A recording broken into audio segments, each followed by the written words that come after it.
Всичките ни участници на Световното първенство по лека атлетика за хора с увреждания в Индия се завърнаха с медали. С 2 титли на копие и диск Дечко Овчаров, злато спечелиха още Светла Енева и Даниела Тодорова. Дължи се на добрата подготовка целогодишна, която правим, на добрите треньори. Ние винаги сме били силни и сме искали да се докажем повече и го правим в момента. Страхотно се чувствам, надявах се наистина да се представя много по-добре, но въпреки тежкия път съм доволна на това, което показах. Аз взех да остарявам, млади излизат, трудно вече да се справя, но все още добре. Трудно, ама си сме дал. Да, правим възможното. Ние бяхме добре подготвени, всичко завърши добре и надявам се нататък да продължи така.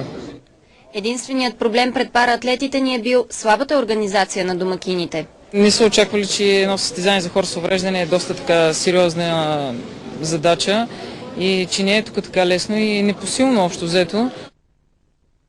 С надеждата още следващия сезон най-старият тенис турнир у нас